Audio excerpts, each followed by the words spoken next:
Earlier on this retreat, I was discussing about the importance of bodhicitta and bodhisattva vows. Vows. These are actually vows. I vow to liberate all sentient beings.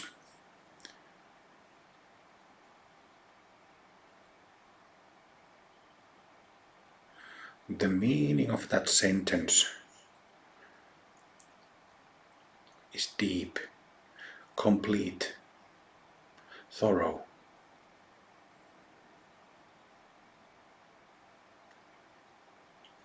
And to take a step in one's practice where you take such a vow to work for the liberation and spiritual well-being.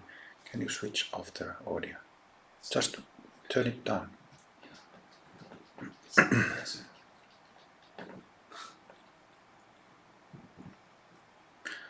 So to work for the spiritual well-being of all beings,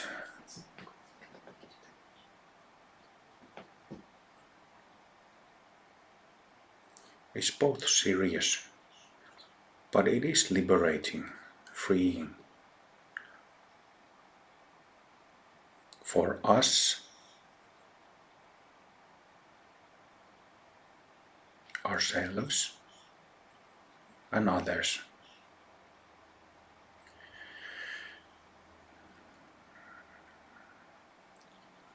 So like I mentioned earlier, that it might sound scary to take such a vow, but we are not alone doing this. Of course, we couldn't take such a vow and go about it alone. No individual can accomplish that.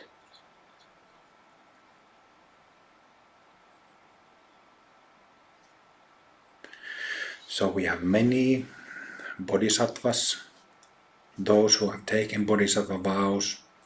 We have many bodhisattvas in the physical and non-physical, and many masters, mahasiddhas, buddhas, in physical and non-physical, working for the benefit of all beings and liberation of all beings. And this has been going on for ages and will continue. There is no end to this work. There is no end to liberating all beings.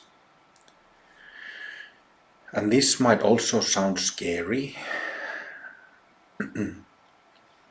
Today I feel like saying scary things, or what might sound scary. But the thing is that each of us, we already know what samsara is and what it has to offer.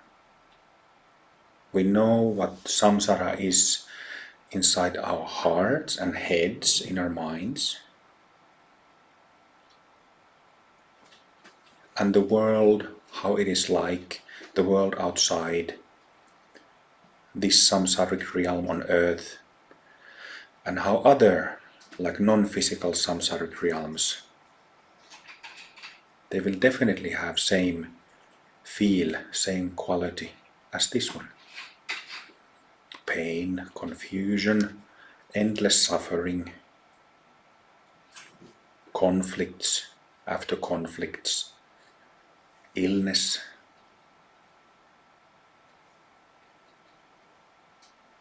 All of that.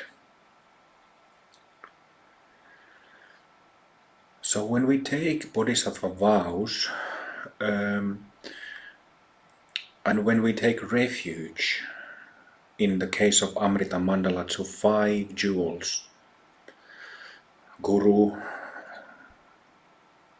Pure Land, Buddha, Dharma and Sangha, it means that we commit to these 5 jewels, and the 5 jewels make a commitment to us. They become our place of safety and actually protect us from samsaric harm, even you could say from evil.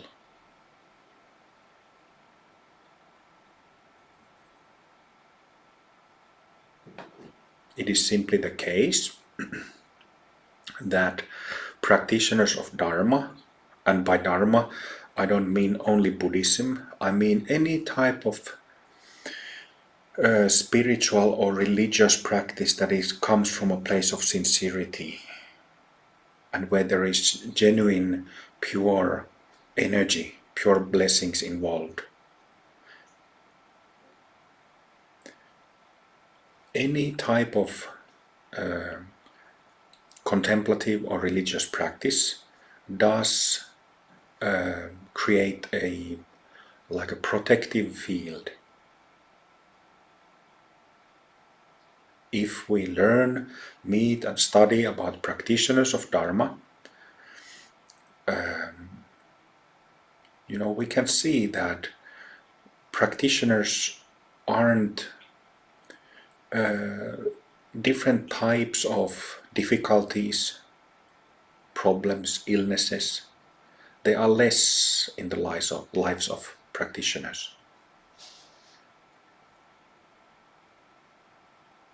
I could tell you examples of this, but maybe I'll save the examples for some other time.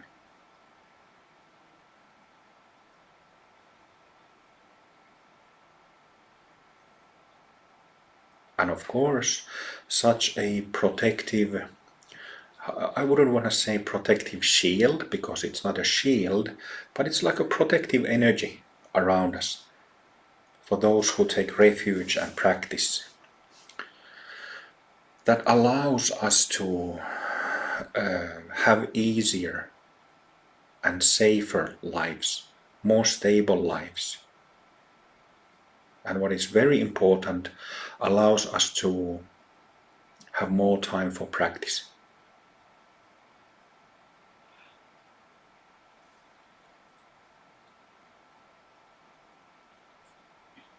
When we have more time for practice, of course, this directly correlates to fruits from practice.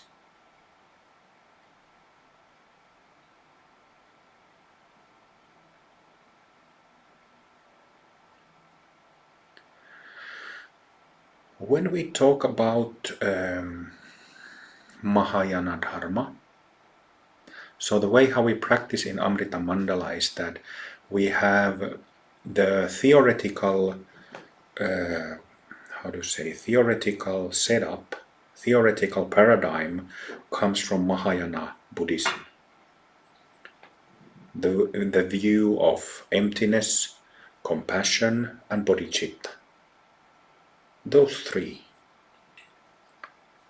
And then we apply that view, that theory to all the different techniques, mainly tantric practices that we practice. And the fruit of Mahayana path is, of course, full enlightenment, Buddhahood, either of the 2 or both of the 2 full enlightenments, meaning emptiness, meaning purification and perfecting the 10 bhumis, 10 karmic bhumis. That's the first type. And the second type is rainbow body, light body.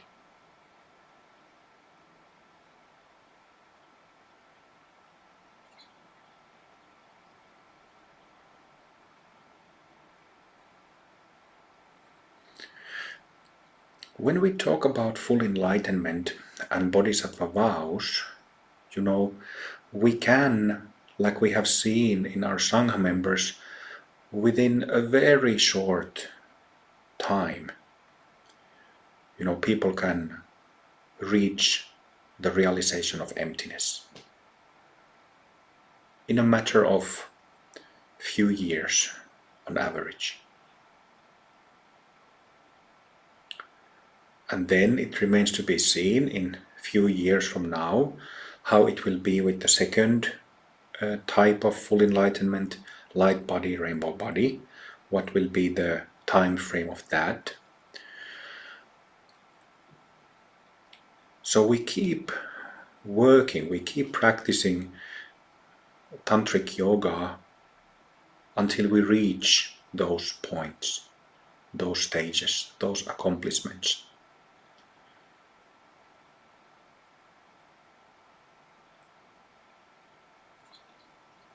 But then, what is the relation of one's own internal practice with those bodhisattva vows? What does it mean to work for the liberation of all beings? It means to support the Dharma. Support.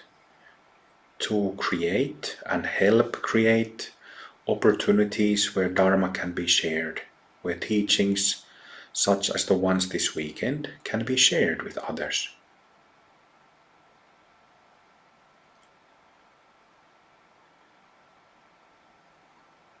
I don't think there is or there might be, but vast majority of different types of yogic, meditative, contemplative, religious lineages and traditions have an active element of bringing the teachings out for others and showing them that there is an option to confusion and suffering, pain and illness.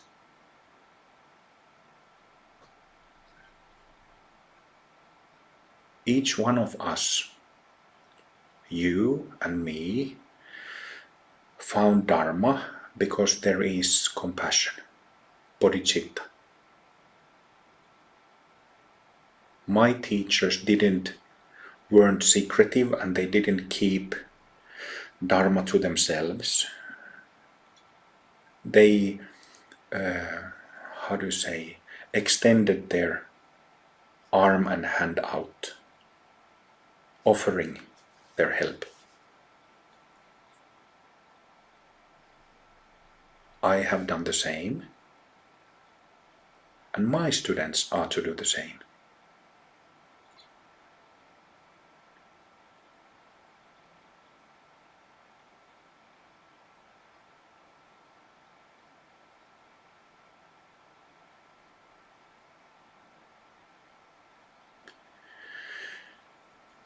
So this is the way how Dharma is to be shared. And just like His Holiness the Dalai Lama has said that, how does he say, the times of secrecy are over.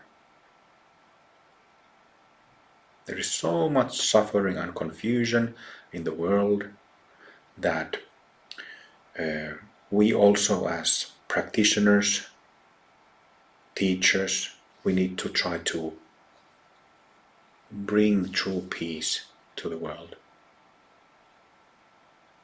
And it doesn't matter really whether we reach 5 people or 5,000 people. That doesn't matter. What matters is that we stick to our vow. We stick to that core, heart element of compassionate work.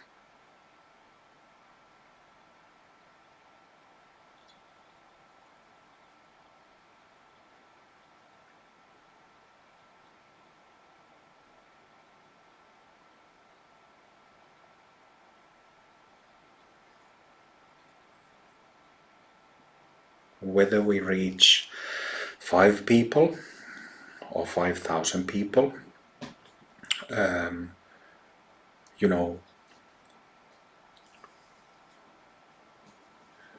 liberation, freedom is reached on individual basis, one by one.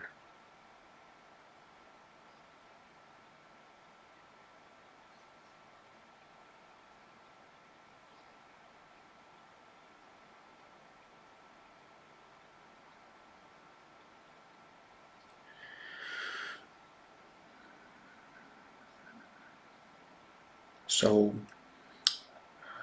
the main point that I'm trying to say is that when we take refuge in the Buddha, we are taking refuge in the enlightened nature of all beings.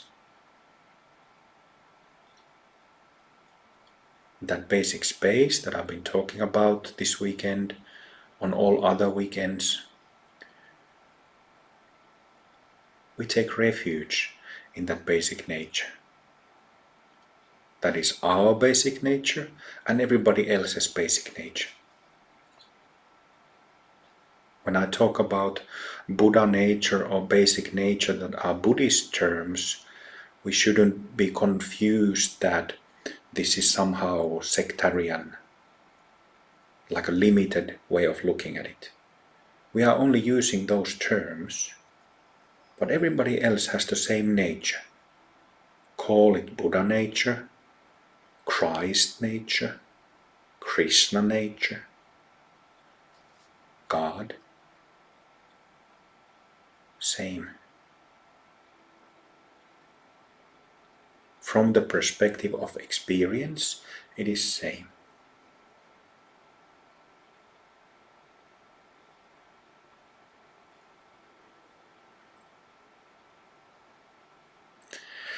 And when we take refuge in the Dharma, it means that we take refuge in the teachings, in general teachings of past masters.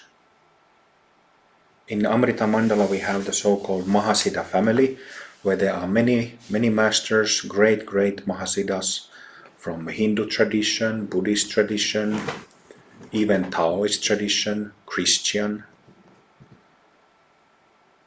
And they have written a lot coming from their own first-hand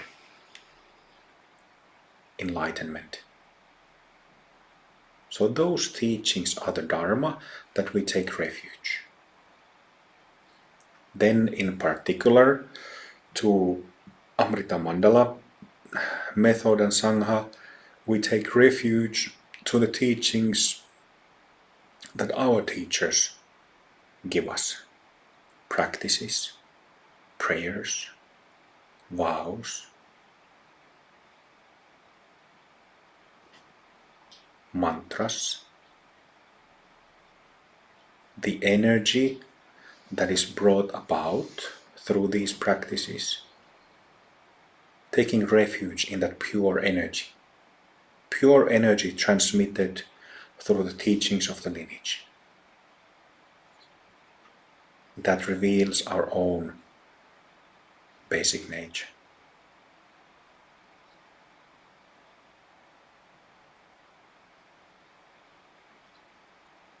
So in general, taking refuge in Dharma teachings in general, and in particular in Amrita Mandala teachings.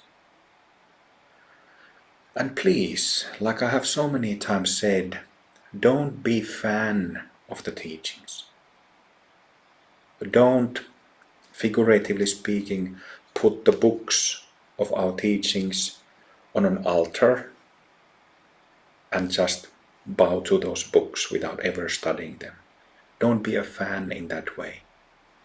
Make the tools your own.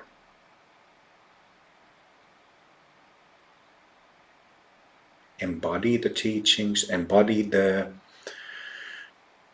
know-how and wisdom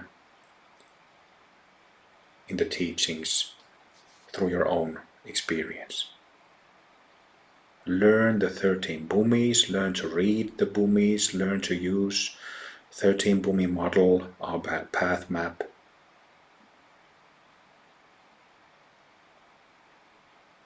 Learn it.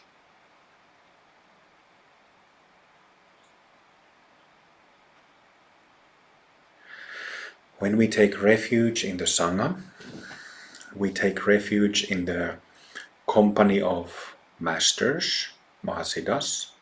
I mentioned Mahasiddha family.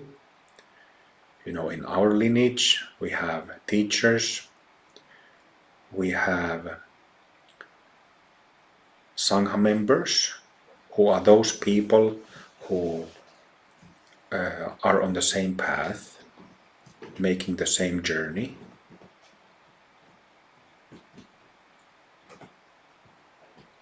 So that's one way to look at the meaning of Sangha. Company of Mahasiddhas, company of Sangha members, but also company, ultimately the company of all beings.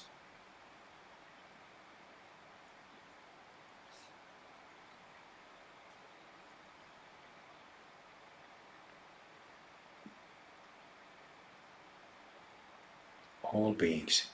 There it is again.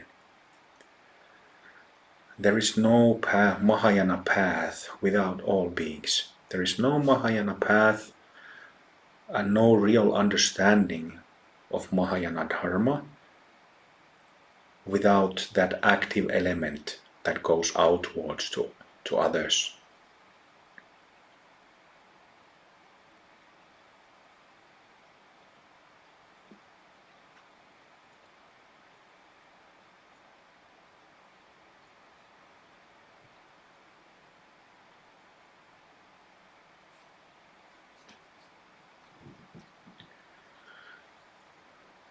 In relation to that,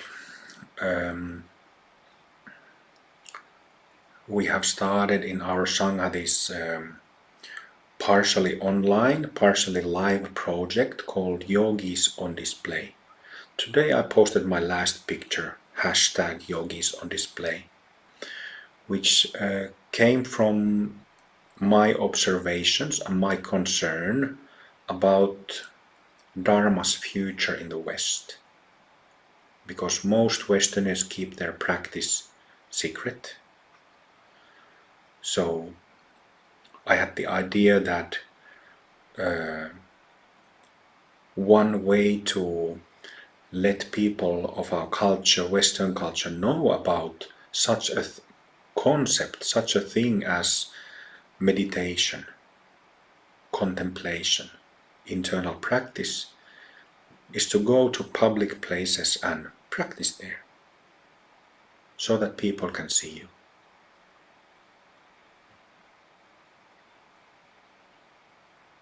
Think about it. There's an endless number of people in our towns, cities, countries who suffer immensely. Many of them who have necessary karmic connections and necessary needed readiness or merit. But then, if they don't know about Dharma practice of Yoga Tantra, they will still suffer.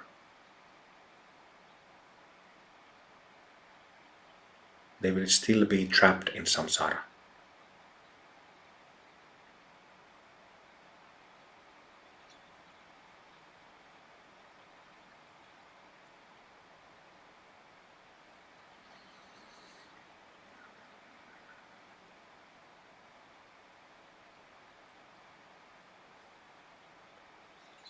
How does that feel in your heart, that thought?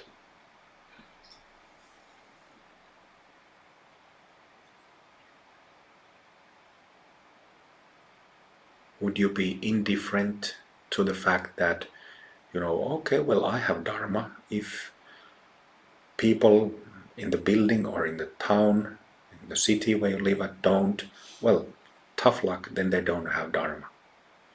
Would you be indifferent? Have you been indifferent?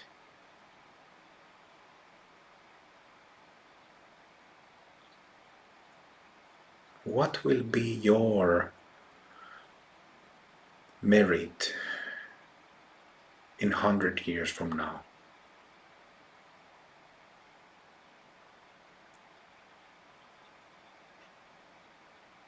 Do you understand?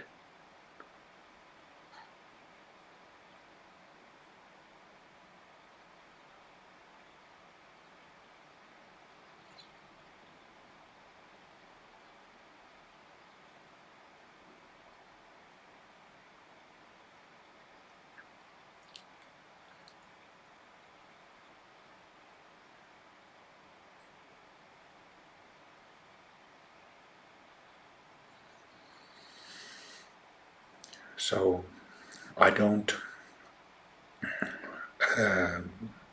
require anybody to meditate in public or chant in public or do whatever type of practices in public, but I'm asking you to contemplate this and ask yourself what is truly important.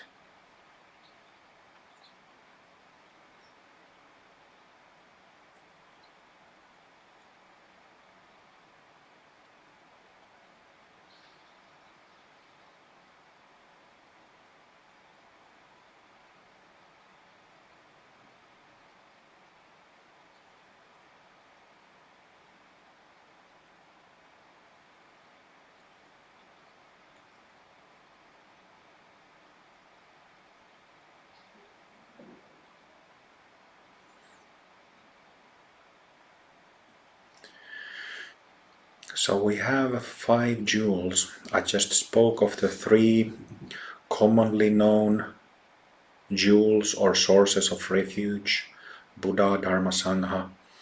And then we have 2 other ones. The first one being Guru. Guru is also, it's the 4th refuge in most lineages and traditions of Tantric Buddhism, because Guru is the foundation of the whole Tantric path. Without Guru, there is no Tantric path. So that's why Tantrics take refuge in the Guru first, and then Buddha, Dharma, Sangha. So, what does it mean to take refuge in Guru? It's similar to taking refuge in Buddha, Buddha nature of all beings, but Guru is a person. Guru is a master.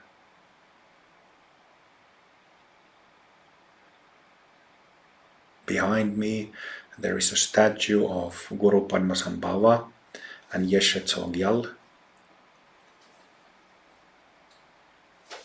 In our tradition, like I said a couple of times, we have Mahasiddha family, which is a large group of Mahasiddhas, really all the important Mahasiddhas who have wanted to be actively part of what we do in this mission. So all these masters, each one of them personally has wanted to be part of what we do.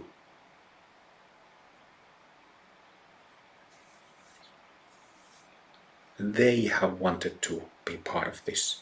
It's not like I went asking, like, do you want to be part of this? No, they came to me.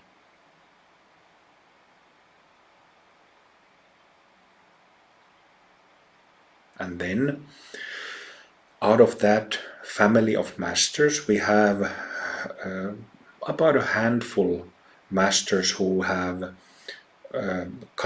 who are on the foreground of our practice, because they have given certain transmissions to me, transmissions of deities, some practices that I then pass on to you. So we have Padmasambhava, Yeshe Tsogyal,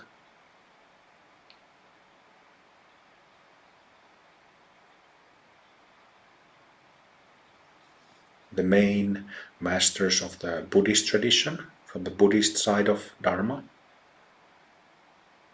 Then we have number of others like Karab Dorje, Dujam Lingpa, Lomchempa.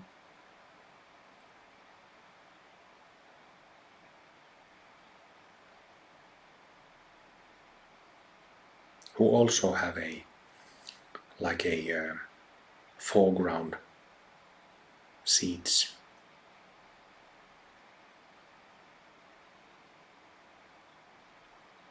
Then from the Hindu side of things, we have Babaji, Mataji, Tirumular, whose blessings we have enjoyed on this retreat. We have Agastya, Lopamudra,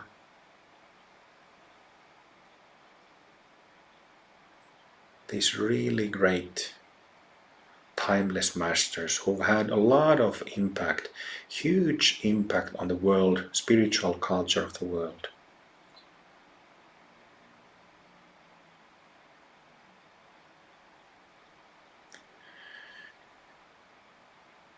So, what is unique and special to our style of practice is that it is so-called fusion tantra. We practice both Buddhist deities as well as Hindu deities because, because of prioritization of results. We want to get fast results. We don't have, because of the nature how the world is in this era, we don't have decades to spend meditating in retreats and caves. We need to get the job done fast. We need to pull out individuals from samsara as quickly as we can. And this has been a priority to me, who have synthesized this method based from my experiences, from my understandings, based on those transmissions and practices I've learned from my gurus. We need to do the work, get the work done fast.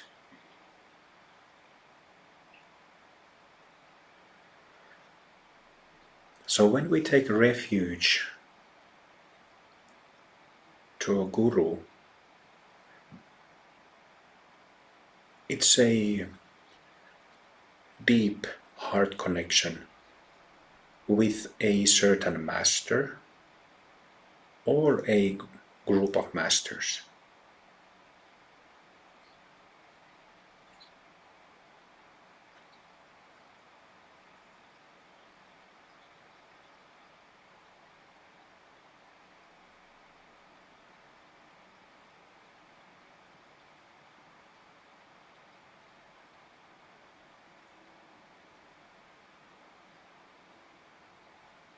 Heart connection.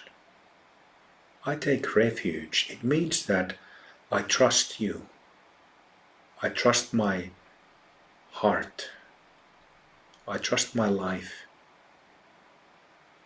I trust my energy, my vital force, and place it at your feet.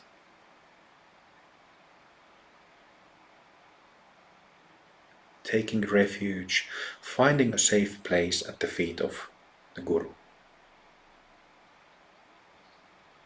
And figuratively speaking, taking a hold of Guru's feet and not letting go.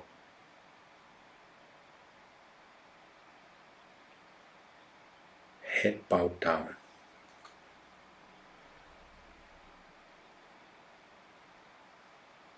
It's not like the Guru is my pal, he's my friend, or of course Guru can be friend, but it's not, we shouldn't take Gurus too casually.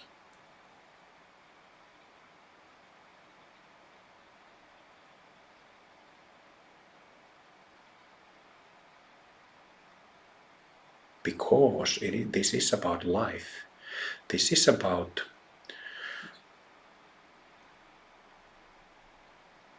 pain.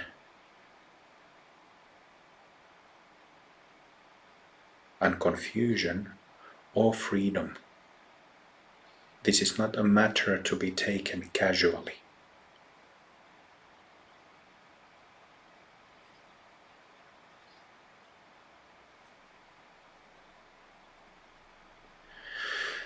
And this is the reason why I don't give even refuge so easily.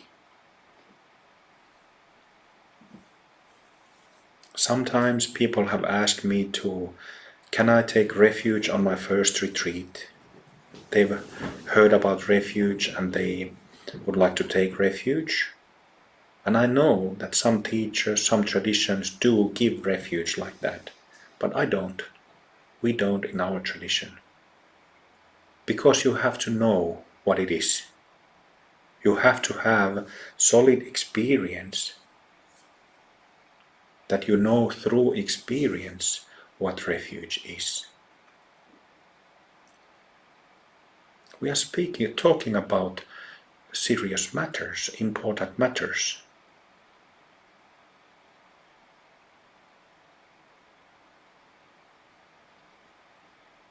That should not be taken lightly.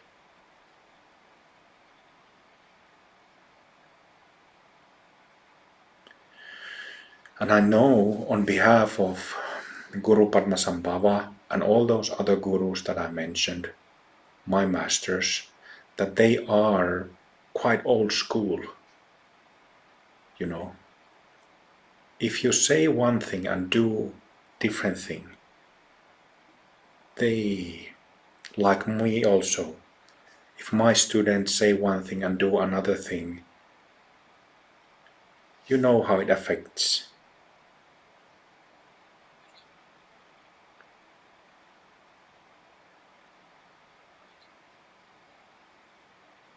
But when you take time and you study and you gain experience and then you take refuge, then your heart is in the right place. Then you understand what you're committing to, what it is about, and how it supports and protects you.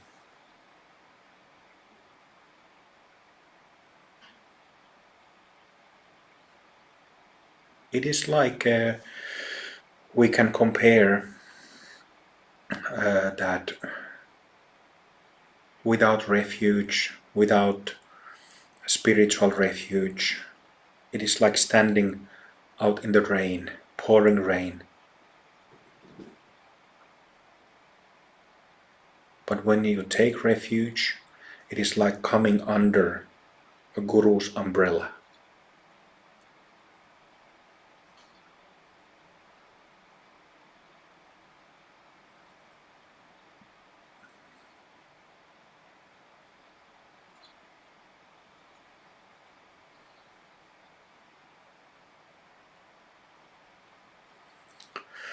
So when we take refuge in the Guru, you can think any of these.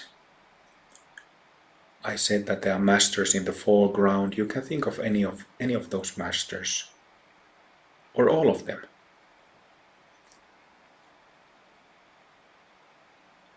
But then there is something particular when it comes to Guru Rinpoche, Guru Padmasambhava, which is the second refuge.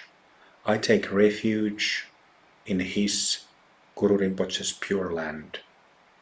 And that is a very particular refuge that is not found maybe like a couple of other lineages or traditions of Yoga Tantra in the world, as far as I know. So the Pure Land Refuge.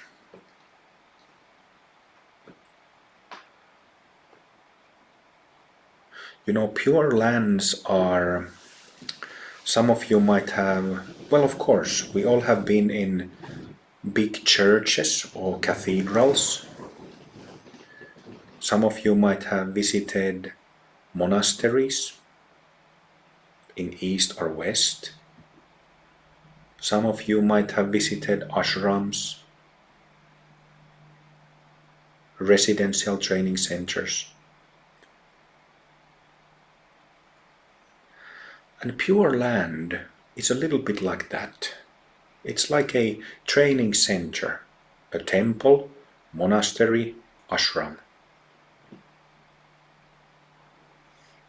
But in the non-physical realms.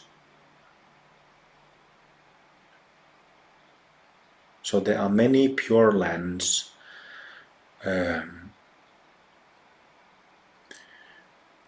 Many Buddhas have their own Pure Lands. I think the most well-known and popular is Amitabha Buddha's Pure Land, Sukhavati.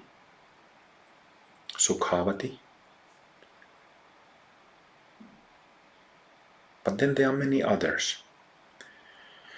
And Guru Rinpoche has also his own Pure Land. It's called Copper-Colored Mountain, Zangdok Paldri in Tibetan. Zangdok Paldri. We call it, it can be called Pemako. So we take refuge in Pemako, in Guru Rinpoche's Pure Land. And the meaning of that is that he has promised, and he has asked me to tell those who take refuge, that if you are a devoted practitioner, but do not reach the first stage of full enlightenment, wisdom emptiness, in your lifetime, then he has promised that he will take you to his Pure Land so that you can finish your practice there.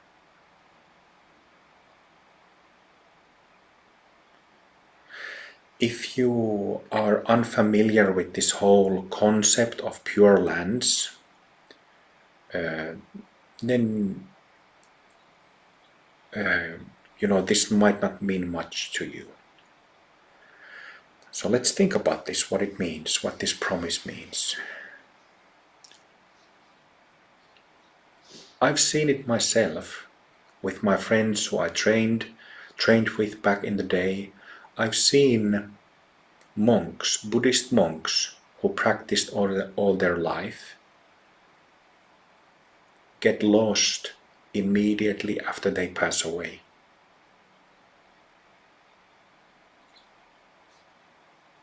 Just like samsaric beings.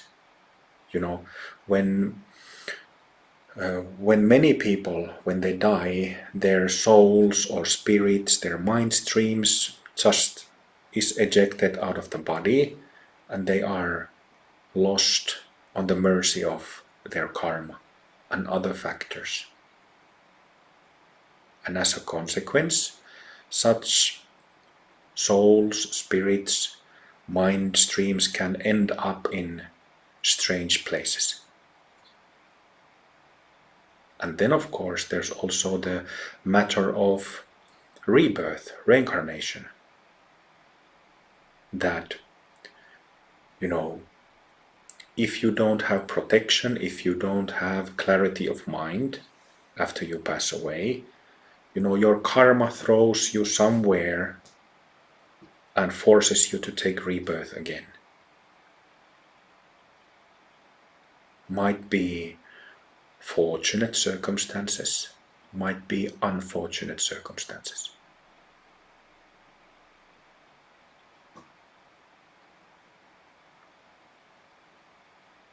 So, when you have a Mahasiddha like Guru Rinpoche, who is a tantric specialist, say that those who take refuge, this is a promise for practitioners of this lineage that he has asked me to convey. So he said that those who take refuge in this tradition and keep practicing this tradition, and if you don't finish your practice before you die, then he will come get you immediately after you leave your physical body, and then you are safe in his Pure Land and can continue your practice without having to take rebirth immediately after you die or soon after you die, without having to worry about your residual karma that would spin you somewhere random. So that is a very special promise he's given. Last summer, as you know, many of you knew Irene. She finished her practice before she passed away, but she still went to Zangdok Palri, Pemako.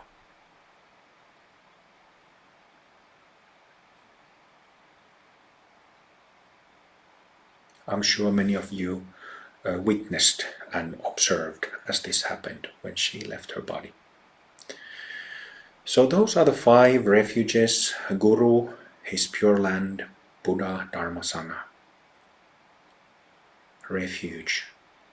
Sources of safety, sources of protection, sources of enlightenment, liberation, freedom.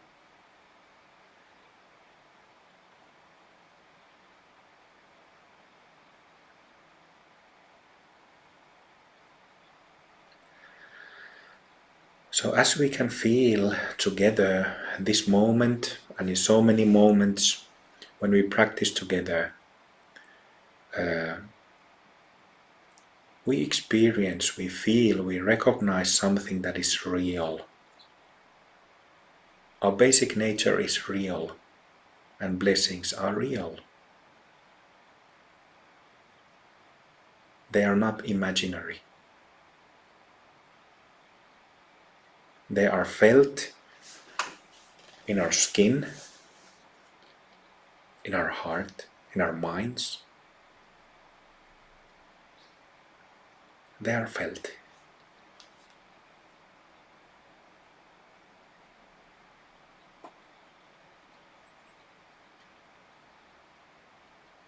So our basic nature that takes the expressions of Guru, his pure land, Buddha, Dharma, Sangha, they're real. None of us would be here if all we did was to imagine things and not experience things. Right?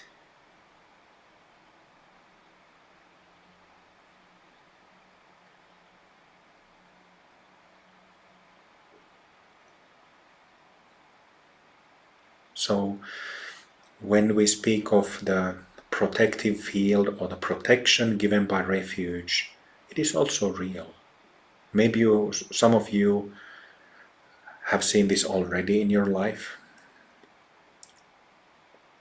or maybe you will see it later.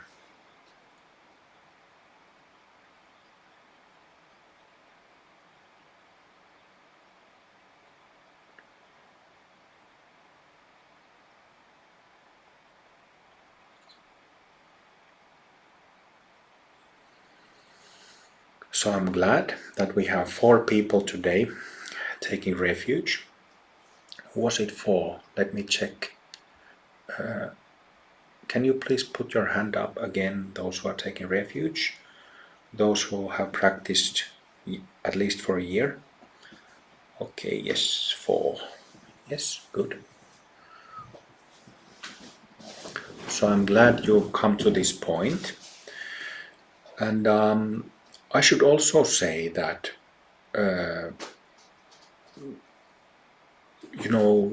like you have been welcomed to this method and this Sangha, you are also welcome to leave if you want.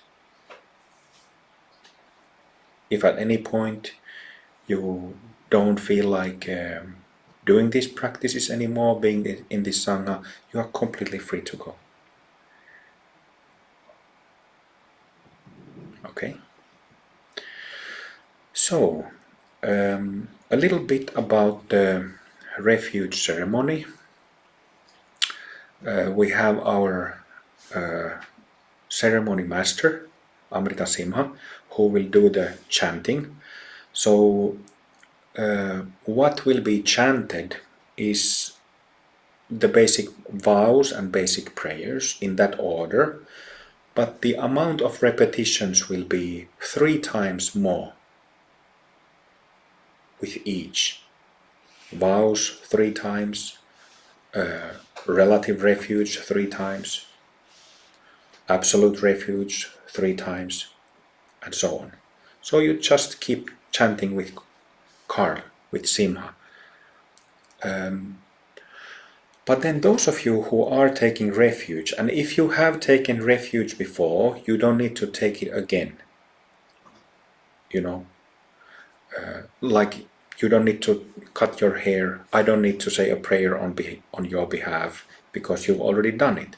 But internally, those of you who have taken refuge internally, as you chant, of course you will be affected by this ceremony. But those of you who are taking it for the first time, we will first chant Bodhisattva vows, and then we will get to relative refuge. And during that relative refuge, take a little piece of your hair and cut a little bit and put it on the plate that I asked you to have, and just leave it there. Okay? Nothing else. Then you can also, the whole group, all those who have taken refuge or who are not taking refuge, we will keep chanting throughout the ceremony. Right? So you who are taking refuge for the first time, you take a little bit of your hair, put it on the plate, and then you can spend a couple of minutes silent.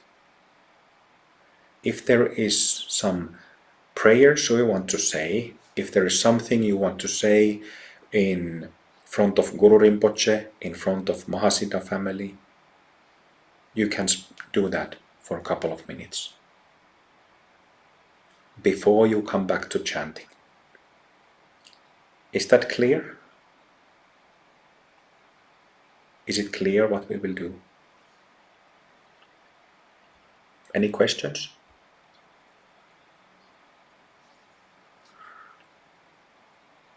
Good. We have done absolute refuge longer, so singularity first, and then break, and then normal.